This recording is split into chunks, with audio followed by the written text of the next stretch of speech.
নমস্কার, দেখছেন কলকাতা টিভি। আপনাদের সঙ্গে রয়েছি আমি ঋষিকেশ। কলকাতার নামী স্কুলের এক ছাত্রীকে কামড়ানো সাপে।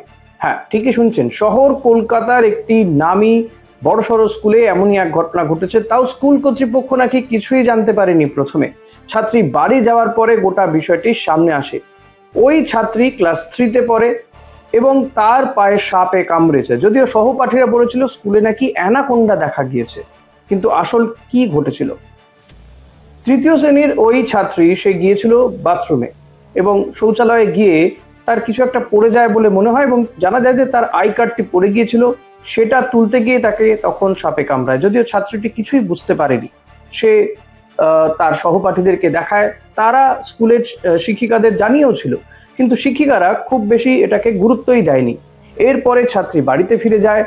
তারপরে ছাত্রীর পরিবারকে তারই ওই ছাত্রীর কোনো এক বন্ধুর বাবা ফোন করে জানায় যে তাকে নাকি সাপে কামড়েছে এবং সঙ্গে সঙ্গে তার মা দেখেন এবং তারা দেখে বুঝতে না পারলেও দুটি দাঁতের দাগ বা ছোট ছোট একেবারে বিন্দু মতো দেখতে পান। সঙ্গে সঙ্গে তারা হাসপাতালে নিয়ে যান। হাসপাতালের পক্ষ থেকে বলা হয় হ্যাঁ, সাপে কামড়েছে, তবে সেই সাপ বিষধর সাপ নয়, নির্বিষ সাপ।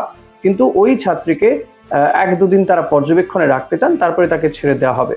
এবং এরপরে গোটা বিষয়টি স্কুল কর্তৃপক্ষ জানতে পারে। ইতিমধ্যেই জানা যাচ্ছে যে স্কুল কর্তৃপক্ষের পক্ষ থেকে প্রতিনিধি দল তারা হাসপাতালে গিয়ে ওই ছাত্রীর সঙ্গে দেখা করে এসছে, তার শারীরিক অবস্থায় খোঁজ খবর নিয়েছে এবং যদিও এই বিষয়টিতে তারা সমস্ত দায় ঝেড়ে ফেলতে চাইছে, কিন্তু তারপরও দেখা যাচ্ছে তারা জানিয়েছে যে বুধবার দিন তারা স্কুল চত্বরে পরিষ্কার পরিচ্ছন্নতার কাজে মন দেবে বা সেটা করবে।